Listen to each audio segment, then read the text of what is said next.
Mi nombre es Kalein Lira, voy a presentar mi trabajo final de semiótica. El campo semiótico, según Miller, lo define como un código.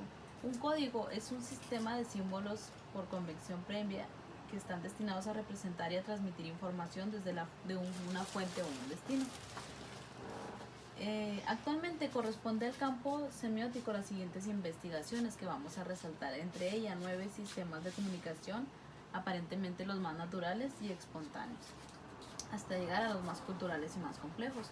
El primero es la zoosemiótica. Estos sistemas estudia a los animales como un aspecto de la etología. Por ejemplo, un nuevo descubrimiento sobre la danza de las abejas que pone en duda sus naciones emitidas anteriormente.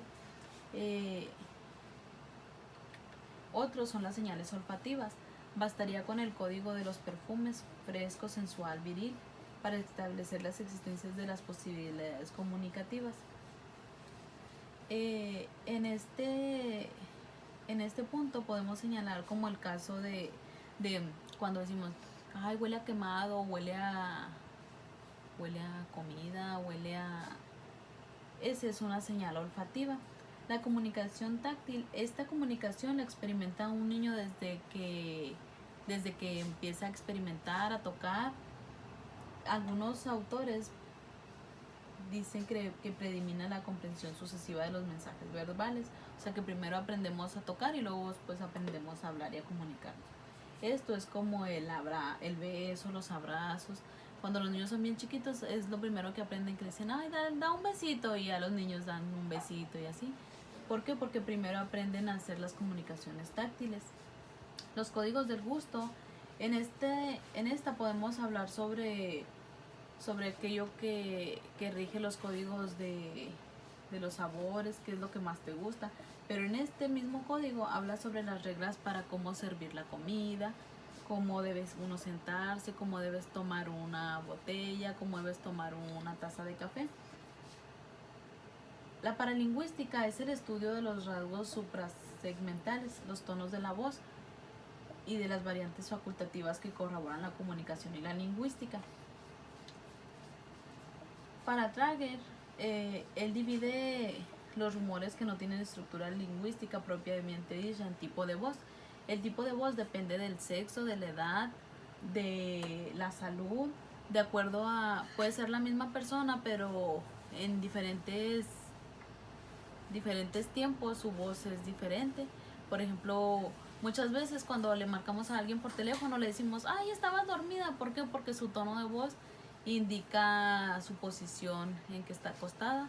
No la estamos viendo, pero pues sabemos que esa persona estaba acostada o que esa persona no se siente bien de salud con solamente escuchar su voz. El paralenguaje, se diferencia en las cualidades vocales, por ejemplo, la intensidad de los sonidos, el tipo de control de los labios, la ligereza al respirar. Muchos de nosotros hablamos muy rápido, dicen, no, pues tú de dónde eres, ¿verdad? O marcamos mucho la che, cuando dicen, eres de Chihuahua, es una de las características del paralenguaje.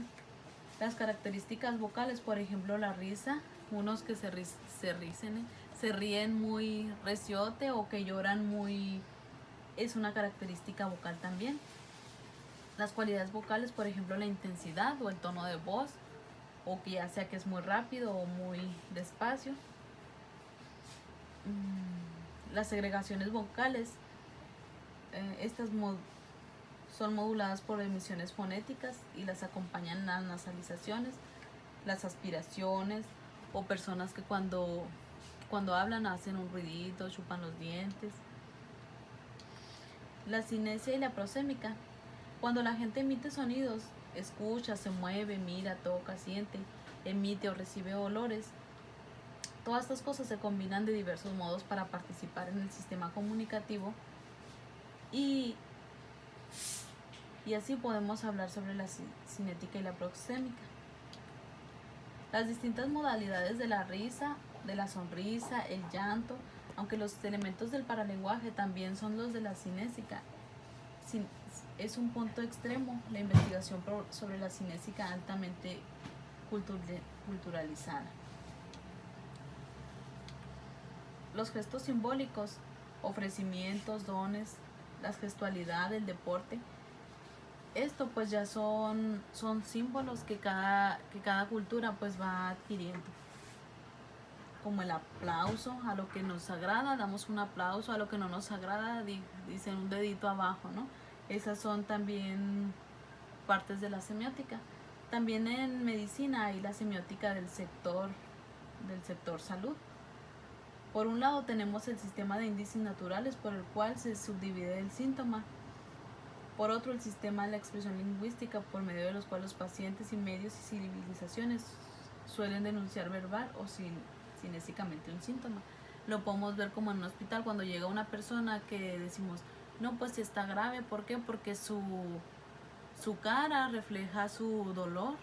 Entonces es una característica de cómo una persona puede expresar sin palabras una situación en su vida.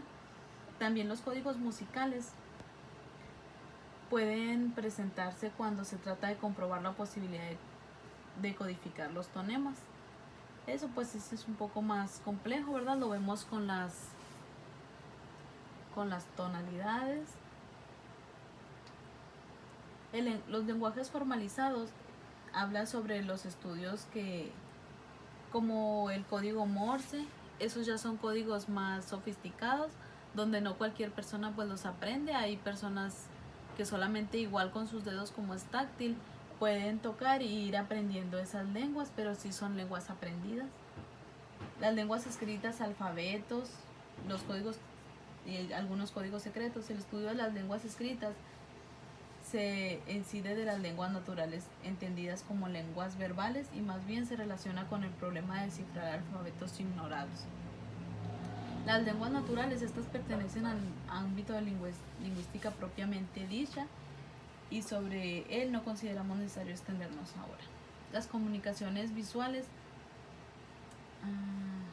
pues estas son las que generalmente vemos más, porque la mayoría estamos vestidos, ¿verdad? Sobre la forma de vestir. Si te vistes de tal forma haces esto, si te vistes de tal, por ejemplo, vemos una persona con tenis y leggings y decimos, no, pues es muy deportista, ¿no?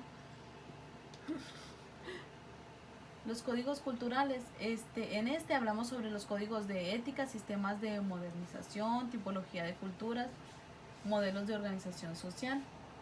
Los códigos y mensajes estéticos, pues es una disciplina específica de la poética. Aquí podemos establecer una distinción entre semiótica, que se ocupa de la estética más que nada, y las comunicaciones de las masas. La problemática de la comunicación de masas, nacida en el seno de la sociología, particularmente en Estados Unidos, ha originado un momento dado a la exigencia de un fundamentos semióticos, los problemas y de sus principios. La comunicación de las masas pues es ya más compleja. Algunos pensadores principales pensadores que ejercen conceptos sobre la semiótica. Uno es Platón, es un filósofo griego.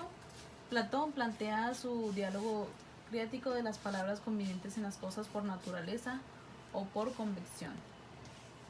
Aristóteles reflexiona sobre las distintas unidades signíficas del lenguaje y describe entre onoma, signo, que por convicción significan una cosa. San Agustín dice que él habla sobre que un signo es algo además de una impresión que hace los sentidos suscitar en la mente de alguna otra cosa. John Locke traza una parte de la clara línea de la separación entre la palabra y la cosa, y por otra establece la inconsciencia de la relación palabra-representación. Charles Sanders, la función representativa del signo no estriba una conexión material con el objeto ni con una imagen de objeto. William James, segundo representante del paradigma norteamericano. Bueno, y hay diferentes tipos de signo, o el cualisigno, el icono, índice y el símbolo. El icono y el índice y el símbolo. El icono es un signo que entabla una relación de semejanza, de analogía con su objeto. El índice es un signo que entabla con el objeto una relación existencial y el símbolo es un signo que se refiere a un objeto que denota una virtud de una ley. El lenguaje y la lingüística. Para el lenguaje y lingüística hablamos sobre un símbolo. Un símbolo se refiere a aquella representación que se hace de una idea o una semejanza. El código lingüístico se refiere a una comunicación que utilizan los individuos para transmitir un mensaje y se divide entre el código natural y el código escrito. El código natural es un lenguaje, pues sí es lo que hablamos, ¿no? Lo que estamos diciendo, y el código escrito pues es lo que está plasmado. Hay plasmadas cosas escritas como los, ¿cómo se llaman? Los que están en las cavernas, ellos ya hacían su lenguaje escrito, o los jeroglíficos. El lenguaje proviene, es un sistema de comunicación y la lingüística es una disciplina científica. La comunicación se deriva de la palabra comunicatio, participa que a su vez se origina del comiseo común. Los tipos de comunicación son formal, presencial, individual, objetiva, emotiva, verbal y no verbal. La unidireccional circula del emisor al receptor sin retorno. El bidireccional circula fluidamente entre el emisor y el receptor. La multidireccional es la comunicación por excelencia de las organizaciones, de los grupos de trabajo.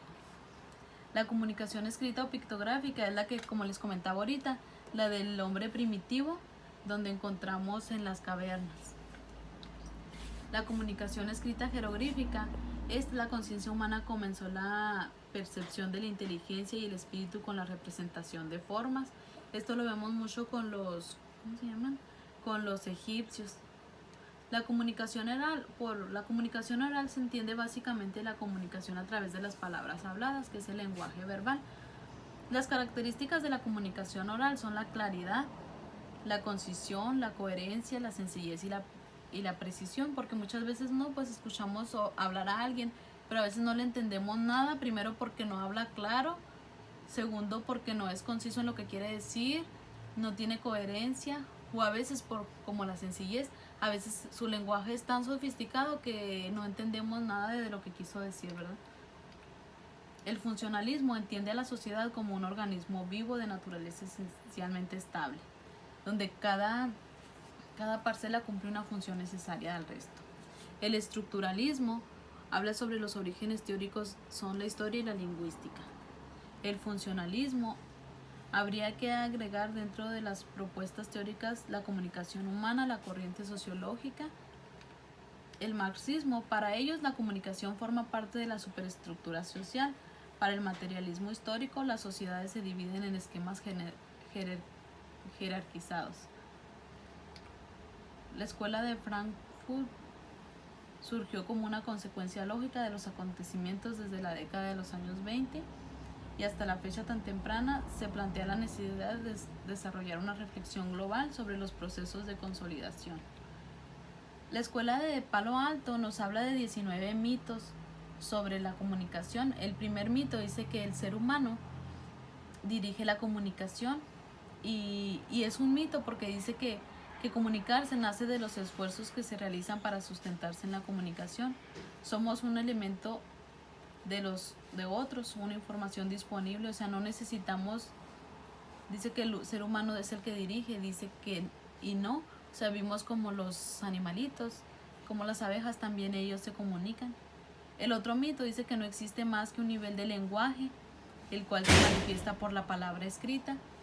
Y es un mito porque dice que la comunicación se produce a varios niveles, no necesariamente a un nivel escrito. La comunicación, el mito 3 dice que la comunicación se limita a la información y podemos ver que no. Para eso pues son 19 mitos que podemos ver reflejados. La semiótica para algunos es el signo, es el principio de un objeto constituido. Para otros, nosotros entre ellos, es un principio, un objeto observable y solo se toma en cuenta sistemas de signos previamente establecidos, como los códigos, como las rutas. La clasificación de la semiología habla sobre la semiología animal, que habla también, o sea, nos volvemos a hablar sobre los animales, las abejas, los simios, las hormigas, que ellos hacen su lenguaje, ¿verdad? La semiología olfativa, que hablamos sobre los olores, que está fresco, que está olemos a quemado, o también como cuando huele a lluvia, decimos, huele a lluvia, es una comunicación olfativa. Una semiología táctil, la semiología del gusto, como cuando les damos a probar a los niños por primera vez el limón, hacen sus caritas, ¿verdad? Y decimos, ay, mira, te está comiendo limón. Los gestos, que habla sobre sí, pues sí, los signos de los sordomudos, que es la kinesia, y diferentes tipos de semiolingüística. Eso es todo. Muchas gracias.